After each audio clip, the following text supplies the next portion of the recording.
Here's a not so well kept secret. I'm a coaster guy. When I go to parks, I go for the coasters. But that isn't to say I don't enjoy a good flat ride or dark ride every now and then. In fact, a good dark ride can be better than any coaster if they nail it just right. The last time I did this was 5 years ago, so I think it's long overdue. These are my top 15 non-coaster rides.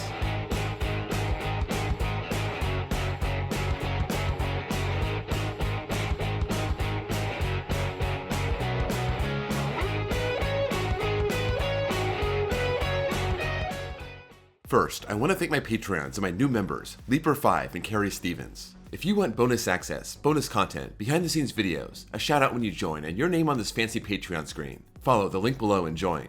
I want to thank one of my Patreons, Anthony Ronitcher, for pitching this video idea. Before I get started, let's go over a few honorable mentions. Loki at Leesburg. I was introduced to Intamin pendulums in Europe and I was not disappointed. This reaches 140 feet in the air, goes up 120 degrees, and it's just a massive rush, but not the best of the best when it comes to pendulums. Zumanjaro at Six Flags Great Adventure, and Lex Luthor Drop of Doom at Six Flags Magic Mountain. The sheer size of these drop towers boggles the mind, going up over 400 feet. The views from the top are amazing, and then they just release you, and you fall for a good solid 7 seconds. There's no force here, that's why it's not top 15, but the feeling of freefall for that long makes it worth a ride. Icarus at Gornalun and Falcon's Fury at Busch Gardens Tampa. These intimate drop towers are both over 300 feet, and they have the added element of tilting forward and letting you drop face first. That's a crazy feeling, kinda reminds me of X2 when you're falling face first backwards, but this is way more prolonged. Like Zumanjaro and Lex Luthor, it's forceless, but the added gimmick of facing forward adds a lot to the ride. Underlande at Leesburg. This dark ride is in the kids section of Leesburg, but it was one of the coolest and most detailed dark rides you're gonna find outside of Disney or Universal Park. You enter an elevator and go into a magical underground world where humans don't belong. Underlandet means Wonderland, and you get a tour of this magical place, and it's just a crazy weird ride. Last one, The Amazing Adventures of Spider-Man at Islands of Adventure. I'll admit, I haven't been on this since 2012. I hope to get back on this spring, but it was always so hyped up after Islands of Adventure opened, and I was very impressed when I got back on it. Will I still love this 3D dark ride now, having ridden so many more technologically advanced ride systems? Who knows? Probably not. But for now, I still want to give it an honorable mention. Number 15. Toy Story Midway Mania at Disney California Adventure Park, and Toy Story Mania at Disney's Hollywood Studios. I don't usually care for shooting dark rides, but this one is just about perfect. You have a cannon where you pull the string and you fire darts, or balls, or whatever else. Depends on the screen, and unlike other shooting dark rides, you can actually see where your shots are going. In this one, you get to play the games on different screens as if you're at a carnival. I never pass up a ride on Toy Story whenever I can. The best shooting dark ride ever devised in my opinion. Number 14. Dinosaur at Disney's Animal Kingdom. This was such a big surprise for us. I didn't even know this ride was here, and it was a just more fun, less creepy Indiana Jones. This ride is about to be retired, transformed into Indiana Jones, so I'm sure that will be great also. But I really like the story of going back in time to save the Iguanodon. Super dark inside the ride building, but you can see just enough to know when you're about to be eaten. Also, trying to beat the asteroid that killed the dinosaurs. This was really the final straw that made Animal Kingdom my number 1 Disney World park. Number 13. Soarin' Around the World at Disney California Adventure Park in Epcot. The first time I rode this in 2001, it was my number 1 ride and it wasn't even close. It's lost some of its charm since then, just because it's been outclassed by other ride systems. And I really like the California aspect of this ride, going across the state and seeing everything from the ocean to the mountains to the desert to the orange groves. And now, you go around the world and it's just not the same. Still, you feel like you're flying. They pipe in the smells and that adds to it. It's just like 4 minutes of pure enjoyment. Number 12. Flight of Passage at Disney's Animal Kingdom. This ride was super hyped up and it didn't live up to it. I wasn't sure what kind of ride it was. Turns out it's a top-of-the-line motion simulator. Flying on the back of a Banshee, the screen wrapping around you, diving, weaving, near misses. The 3D glasses are kind of big and weird and feel like they're gonna fall off. They blow air in your face to simulate flying, which I thought was kind of annoying. But this ride is just so immersive, from the queue to the pre-show, to linking up with your Banshee and the weird grinding the seats do to your legs. That was weird, but I appreciate the effort. And even though it wasn't as amazing as I expected, still easily a top 15 ride. Number 11. The Larson Drop Towers. Finally, getting away from Disney, let's talk about how amazing these budget drop towers are. It seems like you only see these in smaller parks. The big ones have the Intamin Towers, or SNS Towers. But these Larson Towers, for the most part, are even better. You find these at parks like Knoebels, Kentucky Kingdom, Castles and Coasters, Cliffs Amusement Park, Beach Bend, Silverwood, and the one I rode most recently, Luna Park in Australia.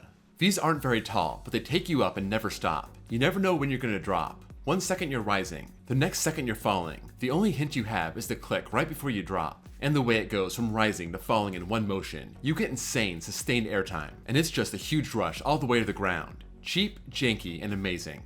Number 10. Sledgehammer at Luna Park, Sydney. On my list back in 2020, I talked about Spin Cycle at Silverwood. That was an SBF Maxi Dance Party 360, and this is very similar to that. This one is from Zamperla, their Discovery Revolution model. Basically, a pendulum, but instead of swinging back and forth, the arm is controlled and it'll hang you upside down. They have the same model at Kentucky Kingdom and American Dream's Nickelodeon universe, but Sledgehammer's ride cycles seem the best to me. I also love the setting of Sledgehammer, right there in the heart of Sydney. At the apex, you can see the harbor bridge upside down. It combines the fun of swinging around with the fun of being held upside down, all while spinning. Not a flat ride for those with weak stomachs, but great for any thrill seeker. Number 9. Tidal Surge at SeaWorld San Antonio. We all know about S&S Screamin' Swings. These are all over the place. All of them are fun, but when you get a standard size one, it can leave you wanting more. Finnegan's Flyer at Busch Gardens Williamsburg, Barnstormer at Dollywood, Skyhawk at Cedar Point. They're fun but forgettable. Tidal Surge is a different beast, standing 105 feet tall. Your swing reaches 135 feet in the air, and at the bottom of your arc, you hit 65 miles an hour. That's one heck of a rush, reminding you of swinging at the playground, but just doing it at an extreme level. Tidal Surge also takes place over the water, which adds to it also. But my main thing here is just the speed and power of this monster. In this case, size does matter, and the bigger these Screamin' Swings are, the better. Number 8. Joker Carnival of Chaos at Six Flags Fiesta Texas. I had to pick one Giga Discovery, and even though they all could make the list, I think the best one of the bunch resides at Fiesta Texas. As a side note, this has an awesome funhouse queue, something Fiesta Texas has been focusing on as of late, and it makes waiting for this ride less painful. Actually kind of freaky and awesome. This takes riders up to 172 feet in the air, spinning the whole time, so sometimes you rocket back to the ground sideways, or backwards, or my favorite, forwards, feeling all that wind in your face as you go back and forth. It's huge, it's fast, it's powerful, it even has a little bit of theming, and I had the most enjoyable experience on this when you compare it to others like Krasanity, or most of the other Zamperla Discoveries out there. But there is one that stands out as even better, and that is Number 7. Spin Spider at Tusenfryd. This is your typical giant discovery, only gets you about 150 feet off the ground. Definitely not bad, but not as good as the Gigas. But for me, this was all about the ride cycle. This ride lasted forever, and I never remember a pendulum giving me that much airtime. Maybe it was getting to a higher angle. Maybe I wasn't super stapled. Whatever it was, when we hit the apex, I would flow and it was great. And because that ride cycle was so crazy long, I got plenty of airtime on it. I came off saying that was the best pendulum I've ever ridden, and almost 2 years later, I stand by it. If you ever get to Norway and visit Tusenfryd, ride all their great coasters, but make it a point to ride their Zamperla Giant Discovery. Number 6. Sky Screamer at Marineland. I've always loved the big, tall S&S combo towers. Superman Tower of Power at Six Flags Over Texas being the gold standard, but sometimes I get rides on that and it feels kinda weak. Well, 2 years ago, I found the perfect combo tower, using a launch and a drop, and it's Sky Screamer at Marineland. This tower is visible from all over Niagara Falls, from Canada to the US. Not only is the structure 450 feet tall, it's also on top of a hill, and it's one heck of a journey to get all the way to the top, but what awaits you up there is worth it. If you sit on the right side of the tower, you get to face Niagara Falls, and you get a brilliant view from the top. The ride itself is about 300 feet. The rest of the 150 feet is a giant spike at the top. You launch up, get crazy airtime, stop, lift to the apex, enjoy that great view, and then get more airtime as it shoves you down. This drop tower has everything. It is the perfect drop tower, and it's hard to believe any other drop tower can ever beat it. Number 5. Guardians of the Galaxy Mission Breakout at Disney California Adventure Park. I know, I just said it would be hard to beat Sky Screamer when it came to drop towers, and here we have Mission Breakout one spot ahead of it, but this ride is so much more than a drop tower. Just like the movie, it relies on music to set the tone, and I describe it as a party. I've never ridden another ride that had a party atmosphere, but the whole time your car is rising up and down, you're getting mad airtime with nothing but a seatbelt. You have good visuals, good music, in my opinion, beats the pants off Tower of Terror. I rode the one in Florida a few years ago, and I was just thinking, it doesn't even come close to Guardians. That may be sacrilegious among the Disney crowd, but to me, that's how it is. Number 4. Radiator Springs Racers at Disney California Adventure Park. The main event in Cars Land, when this opened in 2012, is shot to the top of the list of Disney attractions. For my money, at the time, there was nothing better. With a price tag of $200 million, it better be good, and sure enough, it paid off. You start off by cruising through a desert, go into a show building where everything gets scary. Then, it's race time. You get your car souped up, get paired with another car, and off you go. Your car is on a powered arm as you race around Radiator Springs, hitting 40 miles an hour, and you hit the finish line and the ride's over. It's just a complete ride experience, immersing the rider into a great physical setting. You don't see that too often, building out all that rock work, adding in the great effects inside the building, and of course, ending with a race, nothing simulated. You're actually moving, and that's why I love this ride so much. Number 3, Harry Potter and the Forbidden Journey at Islands of Adventure. I've still only ridden this once, and that came back in 2012. I wanted to ride it again in 2021, but I chose to ride Escape from Gringotts instead. Not as good of a ride, but I was happy to have that experience. Maybe this year, I'll get back on it and see if it blows me away as much as it did the first time. Just because it was so long ago and I've seen so much since then, maybe I'm overrating it in my head. I've never seen a ride seamlessly switch between screens and a real structure, and since it has sideways seating, you always have the best view no matter where you are. It's something you really have to experience to believe. They have this in Orlando and Hollywood, but I haven't been back to the Hollywood park in 10 years. I'll have to get back for Hollywood Drift. But anyway, you have 2 great options to ride this amazing dark ride.